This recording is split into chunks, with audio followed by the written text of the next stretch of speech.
Cricket presents The Campfire, and today we are heading to District 5-6A. The teams in this district include Coppell, Braswell, Geyer, Louisville, Flower Mound, Hebron, Marcus, and Little Elm. Let's analyze this district in our film session.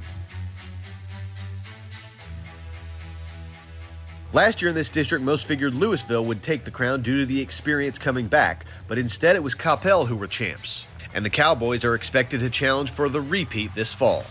A lot has graduated from that 12-1 Coppell team, but with Baylor commit Edwin Griffin returning as quarterback, and some key defensive components like linebacker Weston Polk and defensive end Blake Isbell, the Cowboys should win a lot of games. Louisville will be retooling, on offense especially, but with Defensive District Player of the Year Sean Oliver in the fold, and a strong offensive line, the Farmers will be back in the mix.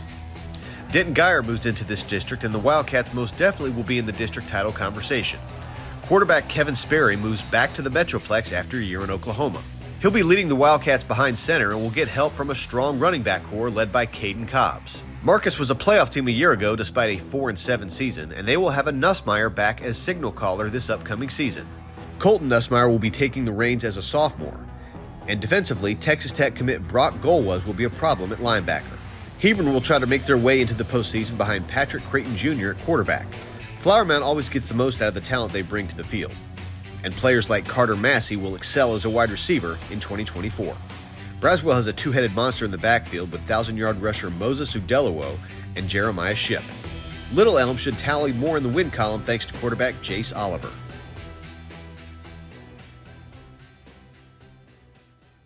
The Campfire is presented by Cricket. Smile, you're on Cricket. We love easy. 4. Yeah. Give your taste buds that winning feeling with the new boneless Whataburger from Whataburger.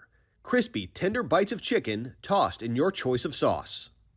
The Campfire is brought to you by your Texas Kubota dealers, home of the #1 selling subcompact tractor in Texas. Kubota, together we do more. For an even deeper look at 5-6A, here's producer Ward Fasold and insider Matt Diggs with the district breakdown.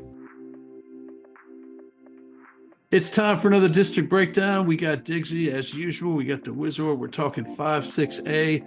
This is the district that had the Louisville squads, and we had Plano teams last year. The Plano ISD teams move up a district, and now we have the Denton teams. It's like a nice little 3-for-3 trade there. And because of that, Coppell, who I was thinking was a huge front runner, they still probably are a huge front runner because of what they did last year and because of graduation, some big skill position players at Louisville. Now maybe they are. Maybe it's head and head with Geyer because Geyer brings back Kevin Sperry. He crosses over the Red River and comes back down to North Texas where he belongs. He's throwing around there. They got Cobbs. They got a Caden Cobbs running back in there. Every time there's Cobbs there, something special happens. Talk about this district. And is it cut and dry for you or is it up in the air? You know, we'll kind of pull back the curtain, Ward, because you and I like to fight with things. And I know when I sent you my rankings to be released, you did not like the fact that Denton Geyer. You thought Denton Geyer was a little bit low. You're already kind of alluding to that. You're thinking Denton Geyer is the team. Coppell is kind of the team that I'm adopting as I think it has the chance to make that next step this year. I mean, Edward Griffin is probably. For me, he's got that intangible of being a special quarterback. I saw an interview that he did with TexasFootball.com, and he talked about how much Edward Griffin prepares. And like this kid loves to study film. It's like he is just absolutely committed to football. He's committed to Baylor now, but he's committed to football, and he loves researching it. And he is such a playmaker. I'm gonna go ahead and let you give me 1 through 8.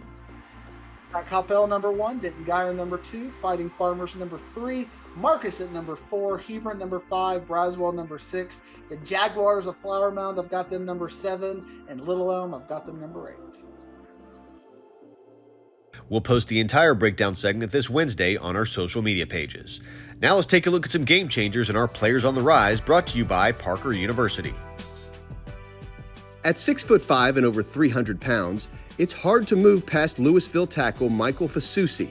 Michael has long arms and big reach to go along with big-time physical tools. Fasusi grew up playing soccer, which has translated to excellent footwork on the gridiron. He will be a solid bookend tackle on the next level, where he has offers from Texas, Oklahoma, and Texas A&M, among others. Edward Griffin from Coppell had an incredible breakout season last year as the Cowboys quarterback. Griffin threw for almost 3,200 yards and 41 touchdowns in his first year as the starter. He also completed 73% of his passes and was only picked off 3 times. Griffin specializes in the intermediate game as he is highly accurate. Edward has verbally committed to the Baylor Bears.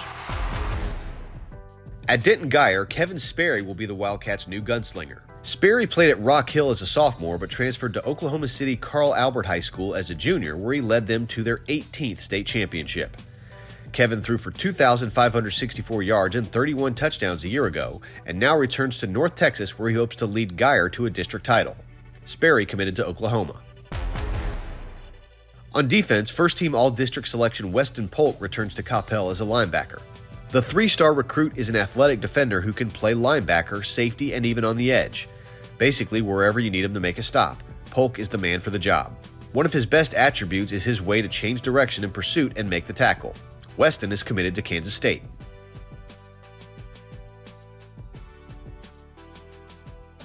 Players on the Rise is brought to you by Parker University. Do you or your student want a career training the world's best athletes? Check out our bachelor's degree in strength and human performance today. I was paying too much money in 5G, and then my son suggested that I should try cricket. It was easy to switch. And we love easy. 4. Yeah. Smile, you're on cricket. The Campfire is brought to you by Golden Chick. One taste and you're golden. Our War Fasol cut up to Marcus head coach Mike Alexander to talk about his Marauders and the rest of the district in our Media Day segment. All right, it's Media Day. We are joined by Marcus head coach Mike Alexander, and we are talking 6A. And I'd like to start by talking about the Marauders, because you moved over from Grapevine last year and you got yourself a playoff team. Talk about how that first year went for you, how long it kind of took you to get adapted to your team and your team to your coaching style.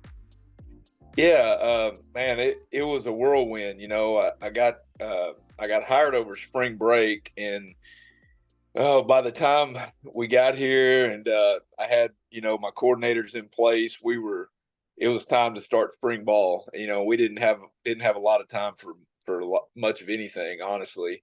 I feel like, there were parts of the season where I kind of felt like I was substitute coaching in a sense, for somebody else's team, just because we didn't have an off season. But man, I love that first group of seniors that we had. They did their very best to making the transition to what's important to our staff compared to what was important to the previous staff. Because, no matter how similar coaches are, head coaches, there are always going to be some differences in how you run the program and what you hold with a tight fist and what's super important. And it took us a little while to figure some of that stuff out, I think. We did have a really difficult non-district schedule, but I think it paid dividends once we got into district, because we won some tight games. Won an overtime game against Hebron and played another tight one against Flower Mound and came out on top of those. And so, I think all in all, it was a really, really good foundational year to start a program, as a new head coach. And making the playoffs, I think, is kind of the bare minimum here at Marcus. But in doing that in our first year, it set the tone for all season, and we had a really good one. And we like our team this year. I would say they're my guys, our guys now. We've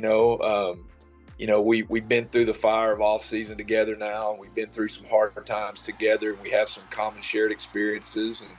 And I'm really looking forward to this season. Well, it's going to be fun. I appreciate you joining me, Coach, and good luck this fall. I appreciate it. Thank you.